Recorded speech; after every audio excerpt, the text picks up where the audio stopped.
Hello everyone, welcome to Ansarkari. So today we'll be taking up the newspaper for 18th January 2025.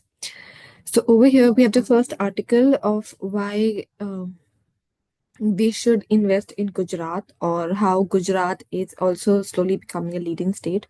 So over here it's given seven reasons. First is the ecosystem, how they have uninterrupted power and gas water supply and over 230 industrial estates. Apart from that, it has a proactive government. This includes having a single window for different departmental approvals and even a proper investor facilitation agency and even um, a 3-year exemption approval of MSMEs. Then they also have sectoral leadership. So Gujarat is leading in sectors such as pharma, textile, and chemicals and automotive. Apart from that, they also have skilled manpower availability and strategic framework for emerging sectors. This includes semiconductor, EVs, and fintech. Then they have a policy driven approach, then futuristic infrastructure. So this includes advancing the infrastructure with in regard to the future. So the dream cities is such an example. Then they have Dhola and PCPIR. Even launching India's first high speed rail project was also done in Gujarat and even home to Gift City, India's first smart city for global finance.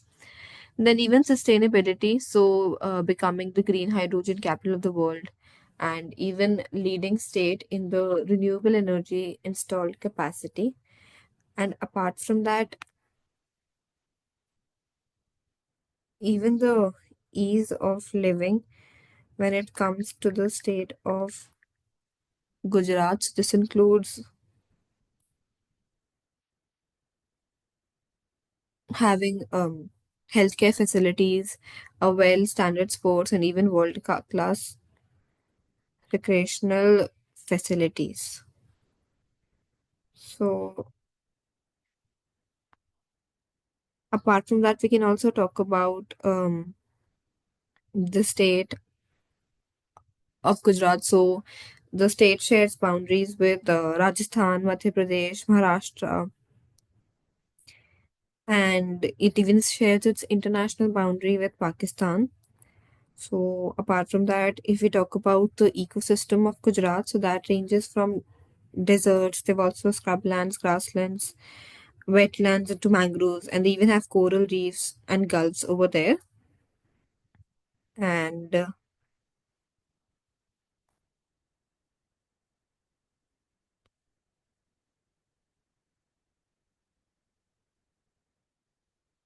so, it's also the seventh largest state in India in terms of area. And it is also the largest producer of salt and accounts for more than 60% of the total salt produced in the country. So even in Gujarat, they have the Somnath temple, which is believed to be the first temple among the 12.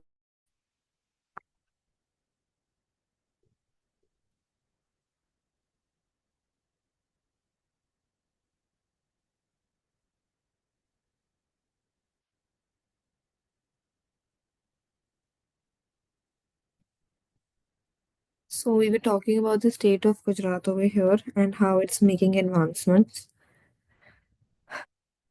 Moving on, we have the next article talking about India's real growth rate and the forecast.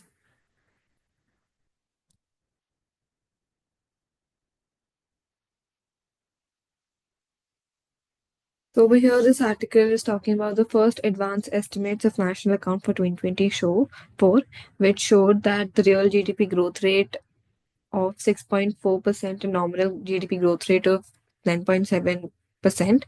So when we talk about the gross fixed capital formation rate also, it is at constant price, which is ranged between 33.3% and 33.5% from 2021 to 2025, and it appears to have stabilized around 33.4%.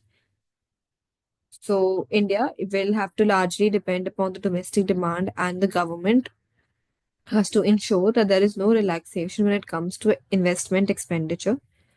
So, if the growth rate is maintained for the remaining months, the realized buoyancy, it would be about 1.1%, which would be higher than the budget buoyancy.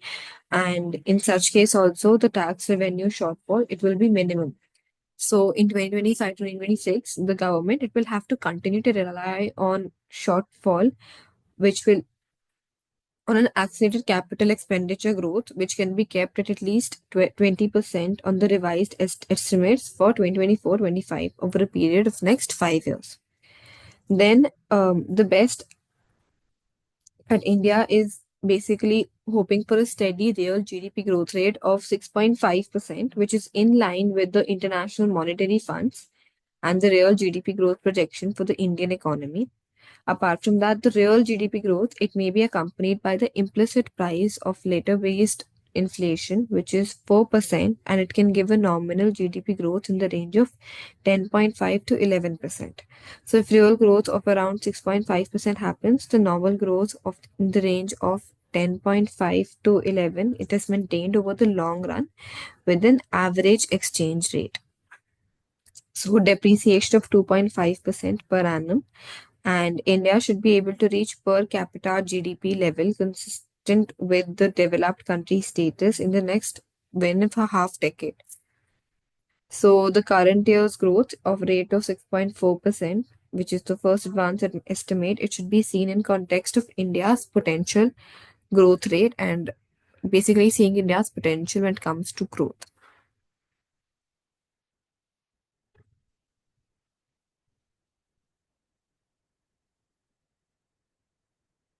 Then we have the next article talking about a warm welcome to 38th National Games in Uttarakhand. So over here we can talk about the national games. So the Indian Olympic Association, it has announced Uttarakhand as the host for the 2025 National Games. And in this, we have 10,000 athletes, officials, and coaches participating and competing in 38 sports across multiple cities in the state itself. So national games by the Indian Olympic Association president, which is PT Usha, she described the games as significant event which would help in promoting traditional and modern sports in India. And it even includes sports like Kalari Payattu, Yogasana, Mallakumbh, and rafting as a tribute to India's rich heritage and an opportunity for emerging athletes as well. Then the National Games is basically an Olympic style event where athletes from states and union territories they compete for medals. And the 2025 edition will feature 32 core sporting disciplines and 4 demonstration events. If we talk about the previous edition, so we have the 2023 National Games, which was held in Goa and it spanned across 5 cities: Mapusa, Maragao, Panjim, Ponda, and Vasco. And in that, Maharashtra topped the medal tally with 228 medals, which included 80 gold medals.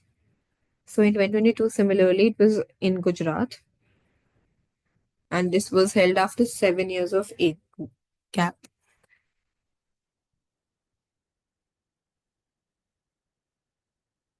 So venues include Dehradun, Rishikesh, Udham Singh Nagar, Haldwani, Haridwar, New Delhi, Nainital, Almora, Pithoragarh, and Champawat.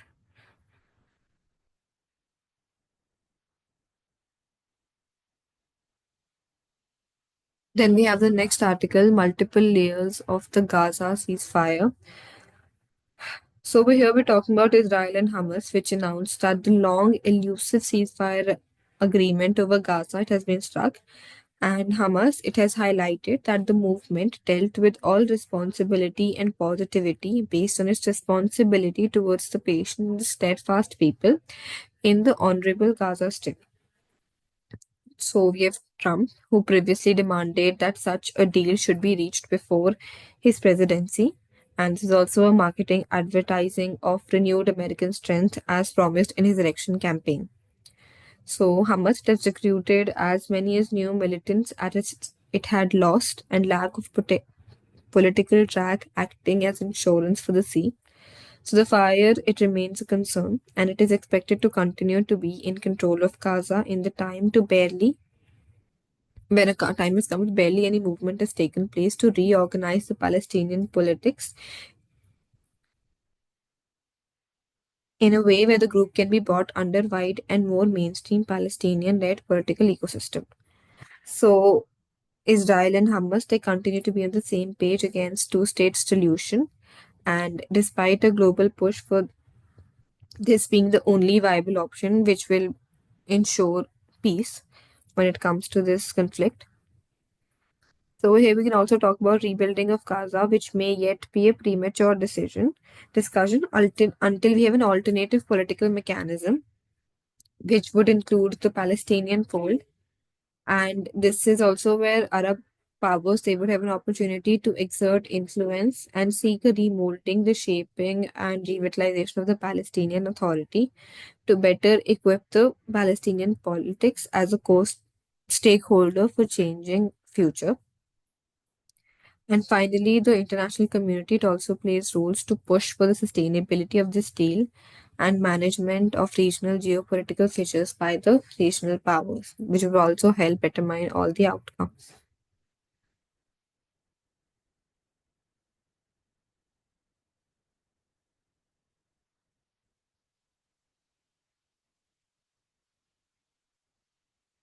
How the sun played a role in SpaceX success. So, ISRO spaceport at the time of launching mission favorable solar activity in the recent days that played a significant role in India's success of docking of satellites.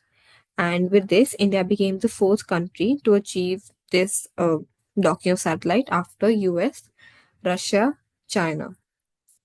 So ISRO put satellite STX-01, the chaser, and STX-02, the target, in a low Earth circular orbit, and it later set them apart at a distance of around 20 kilometers in space. So, a crucial maneuver will be needed to perform in future space missions like the Chandrayaan 4 or in establishing the Bharati Antar Station by multiple components. They will be docked up in space to launch a go ahead when the weather is favorable at the launching site.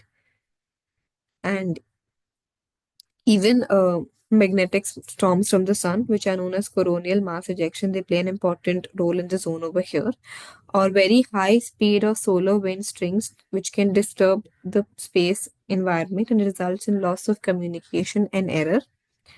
And even during the peak phase, the solar activity cycle has more sunspots, and typically it is characterized by more hazardous space with condition, which makes any space missions unconducive, especially when it comes as it requires negligible relative the velocity and the precision alignment of the docking port to prevent collision or damage. So basically, the SpaceX demonstration underscore it demonstrates the need for investing more to make available improved space weather forecast in real time, just as weather forecast, which is vital on the earth to save life and key infrastructure establishment from severe weather.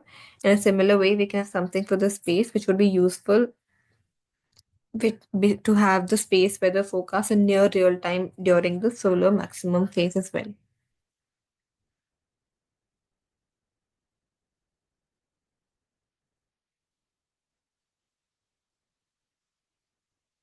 Prayagraj shines as the epicenter of devotion and culture. So this is in the ongoing Mahakumbh 2025.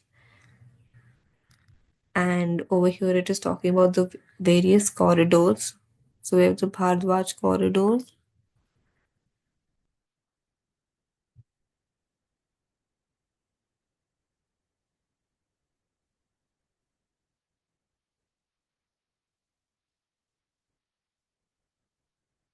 then Mankamveshwar temple corridor.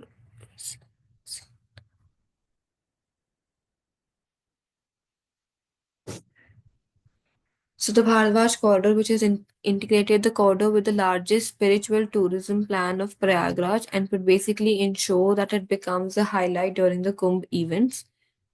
And even the roadways and pathways so are connected landmarks, so basically improving the roadways for better transportation.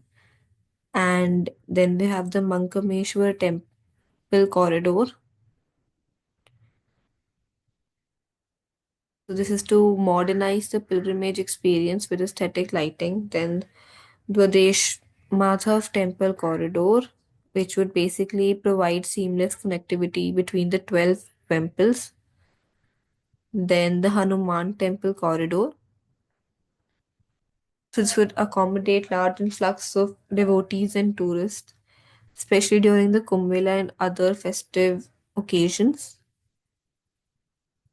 And similarly, the Nagvasuki Temple corridor.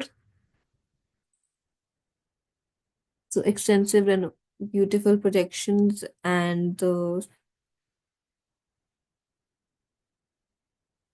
so different corridors focusing on different things. So the important thing to note over here is the Mahakumbh Mela, which is stretch over 4,000 hectares, and it includes 25 sectors and 1850 hectares of parking area.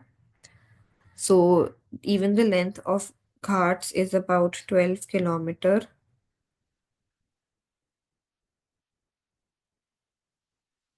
If we talk about the Mahakumbh, so this is a sacred pilgrimage and would be it is basically held from 13th January 26th February 2025. And the word kumbh, it basically comes from the root kumbhak, which means sacred pitcher of elixir of immortality. So we talk about key facts about the Mela. So it is the largest peaceful congregation of pilgrims on earth, during which participants basically bathe or take a dip in the sacred river. And if we talk about different types of kumbh, so it is celebrated 4 times over a course of 12 years. So at Haridwar and Prayagraj, Ardh Kumbh Mela is held every 6th year, and the Mahakumbh Mela it is celebrated at Prayag after 144 years. And Magh Kumbh that is celebrated every year in the month of Magh, which is Jan to Feb in Prayagraj. It has ancient origins during the Maurya and Gupta period, when it began as small gatherings of pilgrims from across the Indian subcontinent. And it increased with the rise of Hinduism, particularly under rulers like Gupta, who elevated its status.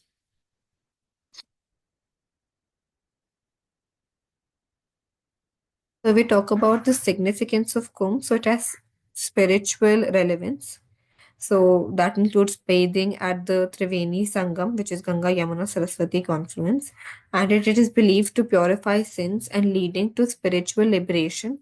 Even cultural showcase, which includes devotional kirtans, bhajans, and traditional dances like Kathak, Bharatanatyam, and Kuchipudi, which highlight theme of spiritual unity and divine love and astrological timing. So, alignment of Sun, Moon, and Jupiter, making the event highly auspicious for spiritual activities.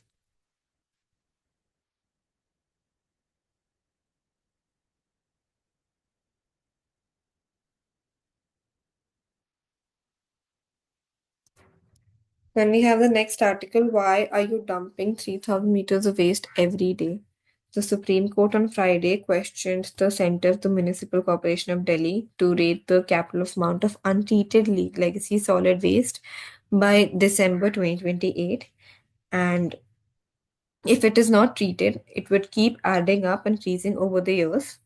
So, restricting new construction as every new high rise would invite more occupants and more waste until the solution of state waste disposal would reach unmanageable proportions. The capital has also been one of the solutions. And the center, it must look into this and it must treat the waste problem as urgent.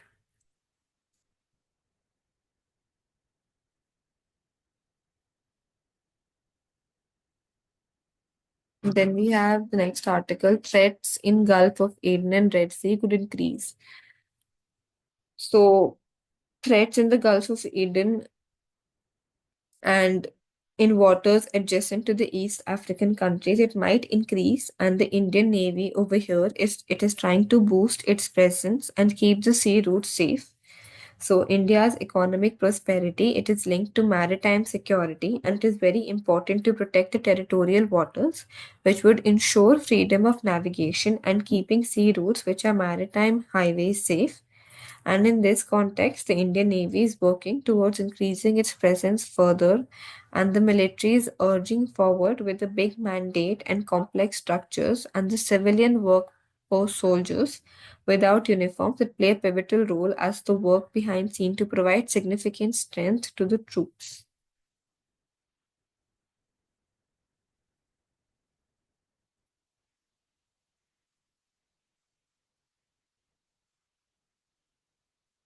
Then we have the next article, recent thought.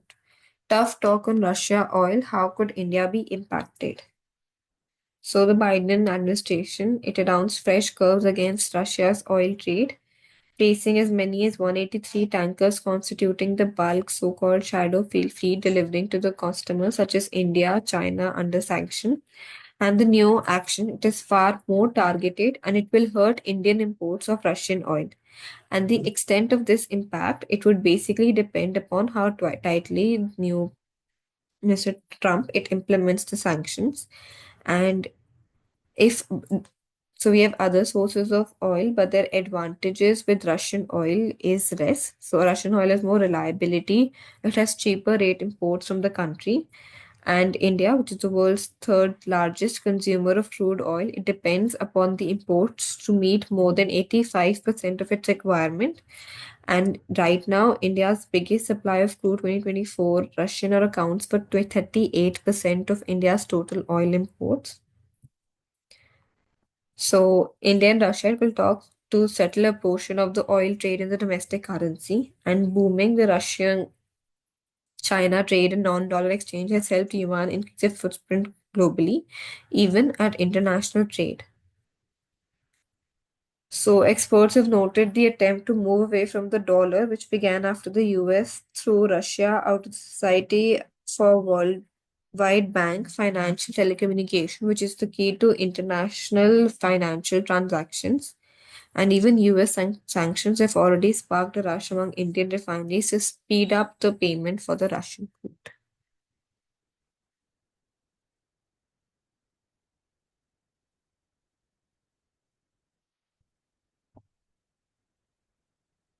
Then we have the next article of why space weather is key to successful docking of satellites.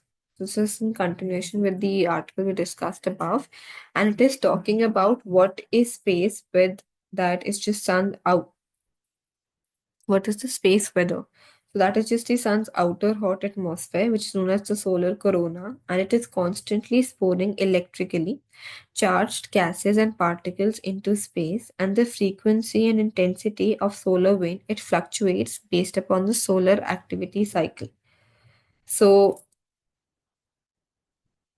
what is challenging over here is the precision docking, even under normal circumstances, and when severe space weather conditions come, it gets even harder. So over here, it's talking about enhancing high energy radiation, which is associated with solar waves from the sun, which can blind sensors and interfere with the electronic control system. So we even have coronal mass ejections, which are very high speed, and even solar system, which can disturb the space environment and it would result in loss of communication, positional errors, leading up to the dog exercise, where sunspot and other magnetic structure in the sun, which is critical for space maneuvers, which is being planned during the solar maximum phase over here.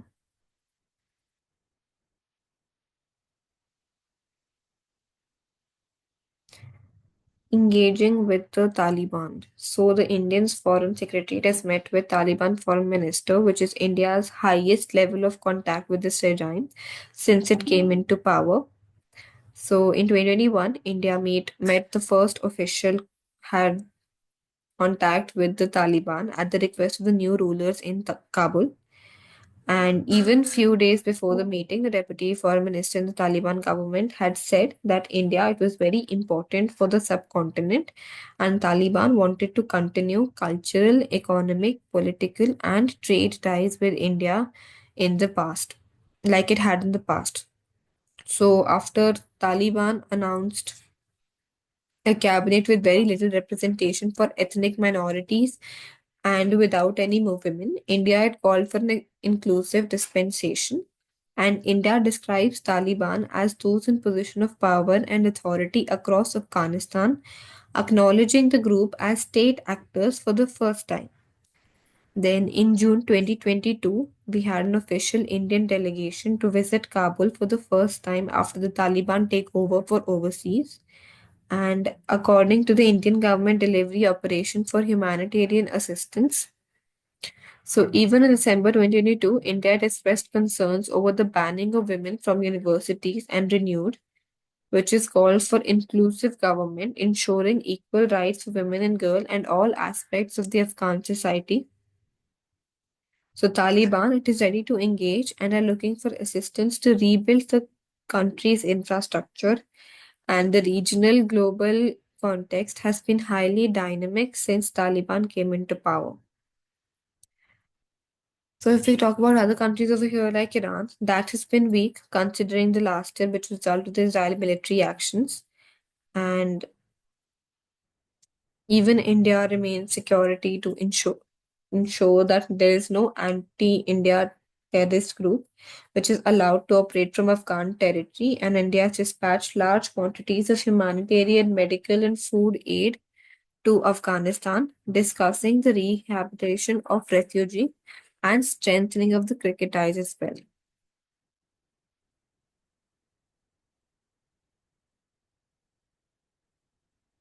What California wildfires could mean for the 2028 Los Angeles Olympics.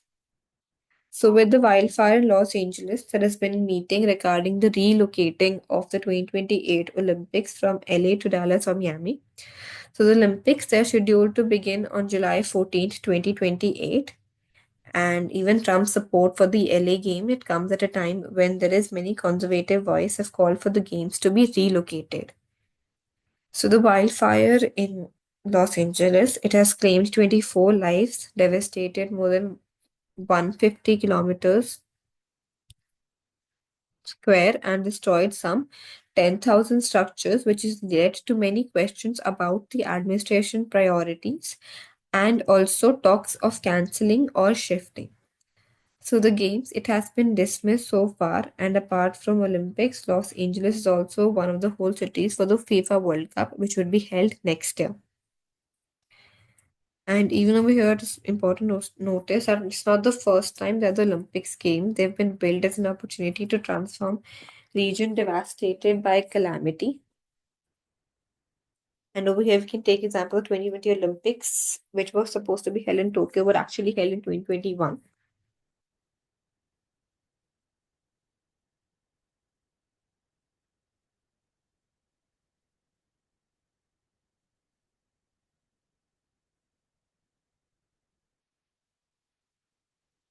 Make it grow, accelerate industries and innovation in Odisha. So we're here talking about the Make in Odisha Conclave 2025, which is to showcase the state's industrial prowess and future-ready pro-business initiatives in microclimate. And it would include sessions on chemicals, petrochemical and plastics, then healthcare, renewable energy, agricultural industry, mining, textiles, and tourism development.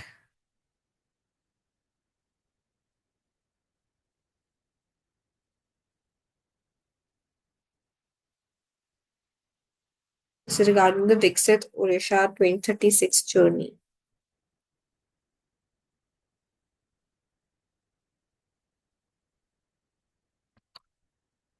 It's not your BMI. Human bodies are too complex for one size fit all prescriptions.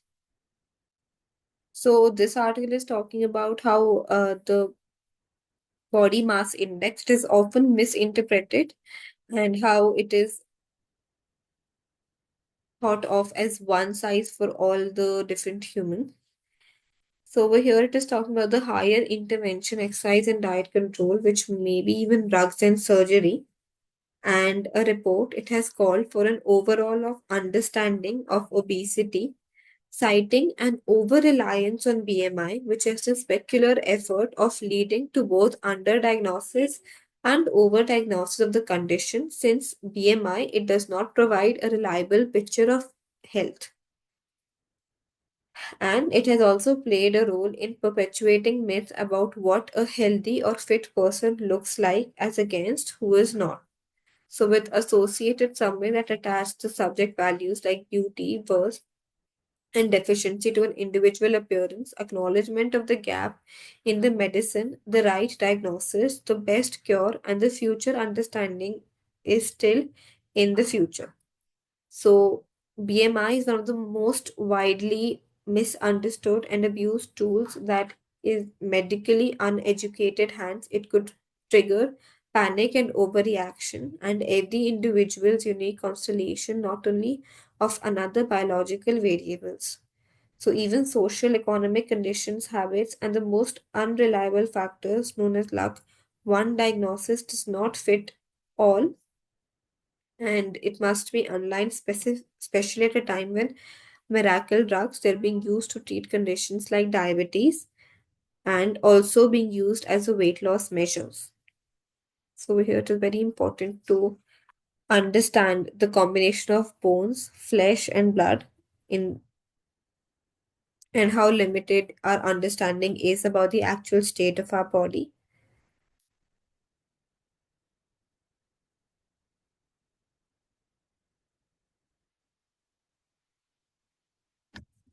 Then we have the next article, Future Skill Report frames the Indian challenge.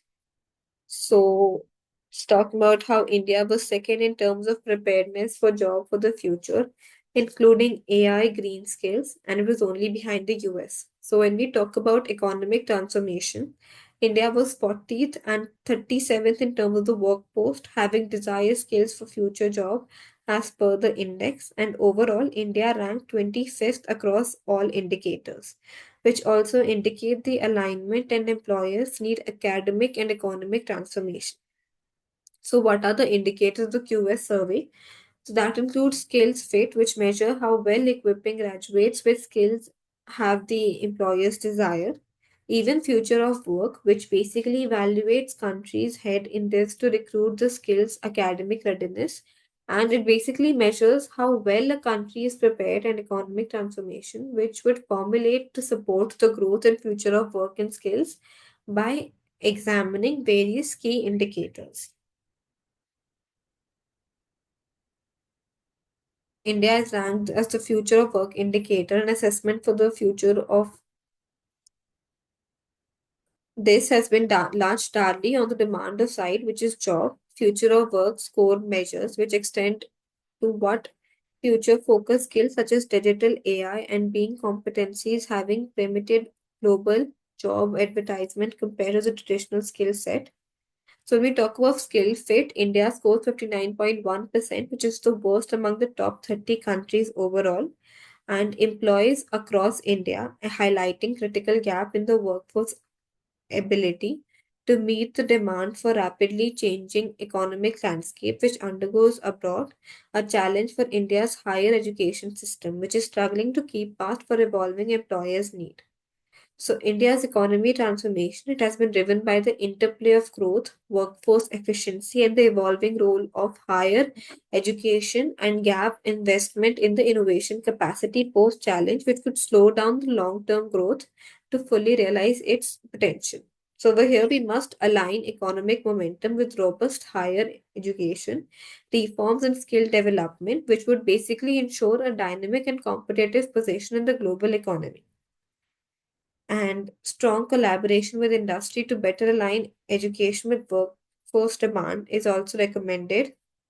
The government policy in higher education, which should focus on strategy to re-engage workers in continuous and lifelong skill programs, which would basically ensure skilled workers to remain relevant and productivity contributors as well.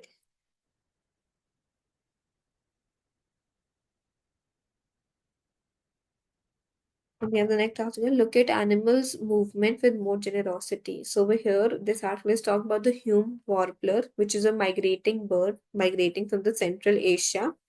And it also talks about wild animals, which seemingly have been going to different places, and how these animals are often referred to as stray by the media, which basically implies that animal is behaving in a deviant manner similar to a criminal manner. So over here, we fail to realize that it is very important for animals to move and for some tigers to explore new areas and even find their own territories. Even elephants, they require more movements over larger areas to find adequate food and water. So over here, we must realize and allow movement and the temporary churn which comes with it. And when animals move or even to negotiate, they basically require consideration from us. So in the movement, it can be easier from high, large underpasses, under road projected areas on steep banks, and even to nurturing drainage systems which don't lead to complete flooding of the ever shrinking habit or channels. And this movement cannot be predicted. It can only be monitored, managed, and tigers they go beyond their territories, even migratory mode. So it is basically a sign that natural world it needs choice when it invades, and we must recognize an animal choice and allowing their free movement.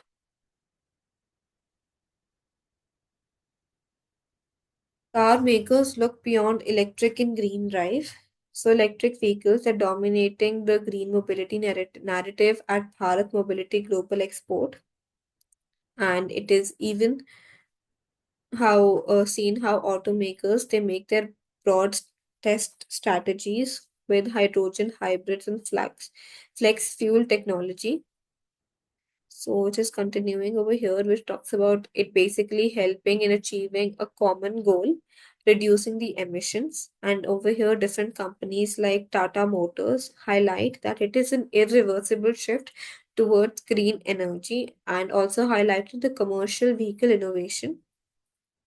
And even luxury companies like Mercedes, BMW, Porsche, they're leaning towards a premium BEV models.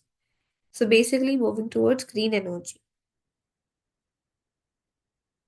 Then we have Indian companies ready to take on Tesla.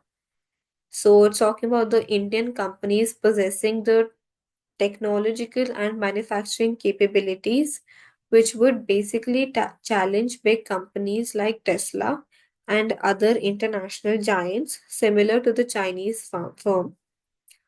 And even Tesla, it has been considering setting up a manufacturing base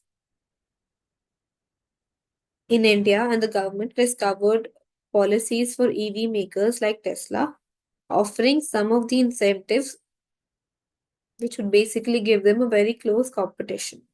So when it comes to India, it is not just about the price, but also about the performance and quality, which is very critical in influencing the purchasing decisions.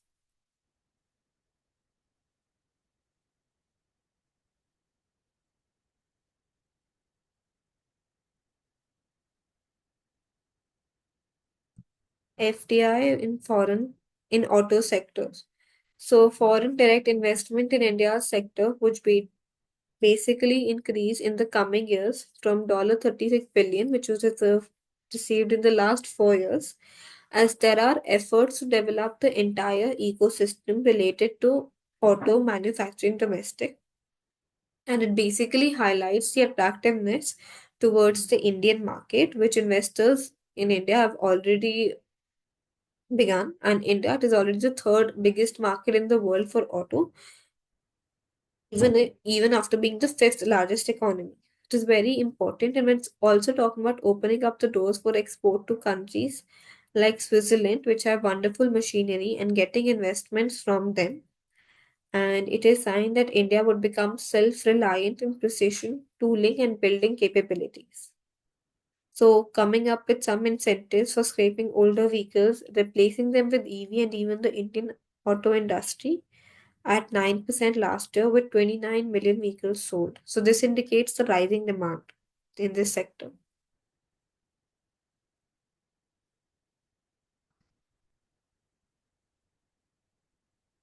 Reducing tax disputes. So, India has seen significant tax reforms over the past decade, which are all aimed at providing a moderate tax regime which facilitates investment widening and the tax space and simplifying the compliance for taxpayers. So, an area in this field which is yet to see the effect is the income tax disputes and the total direct tax dispute amount for 2023-24, which is 10.6 of the nominal GDP for the year. So, income tax law, which provides many alternative dispute resolution mechanism to help avoid disputes, and what can be done in this sector is having more frequent clarification and guidance on complex or continuous issues, which would help minimize litigation, ensure adequate manpower aimed at joint committee information technology with adequate technical and administrative support to them in vacancy number of cases. So CIT would basic to prioritize disposal of cases involving high pitched assessment, high tax demand addition to income exceeding 50 lakhs and appears to have aged more than 5 years, and directing the faceless assessment wing to complete the assessment in a well manner. So this would basically avoid high pitched additions without adequate opportunity of hearing closer to the statutory deadline and making the safe harbor rules by rationalizing the high margin. So we can consider a time bound mediation mechanism in the income tax law with an independent body of expert as the mediator, which would focus on encouraging fair, final, and binding settlement within a reasonable period.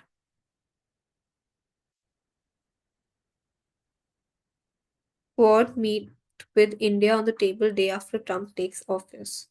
The Coordinated Security Dialogue, which is four countries: United States, Japan, India, and Australia. And this is the first meeting of the foreign ministers.